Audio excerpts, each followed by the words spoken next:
अहिल्यानगर एलसीबीने झेंडीगेट येथून 530 किलो गोमांसासह जनावरांची कत्तल करणारे घेतले ताब्यात।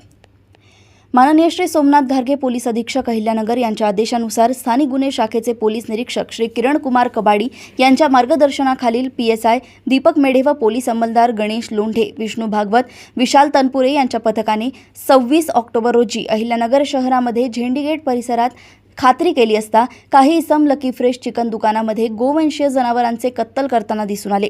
तेव्हा पथकाने सदर ठिकाणी छापा टाकण्यासाठी जात असताना पोलिसांची चाहूल लागताच काही इसम तेथून पळून गेले व काही इसमांना ताब्यात घेऊन त्यांचे नावगाव विचारले असता त्यांनी त्यांची नावे तौहीद नूर कुरेशी, सोहिल इक्बाल कुरेशी, समीर शरीफ कुरेशी, रिजवान मोहम्मद हुसैन कुरेशी असे असल्याचे सांगितले। इसम नामे तौहीद नूर कुरेशी याच्याकडे पळून गेलेल्या इसमांचे नाव वाशिफ मुन्नावर कुरेशी आणि कैफ मुन्नावर कुरेशी असे असल्याचे सांगितले। या ठिकाणावरून 1,54,000 रुपये किमतीची 530 किलो गोमांस, 500 रुपये किमतीचे लोखंडी सत्तूर व सुरा असा एकूण 1,59,000 रुपये किमतीचा मुद्देमाल हस्तगत करण्यात आलाय आणि कोतवाली पोलीस स्टेशन येथे गुन्हा दाखल करण्यात आला असून पुढील तपास कोतवाली पोलीस स्टेशन करत आहेत। अहिल्यानगर येथून सहसंपादक रणजित मस्के यांची रिपोर्ट।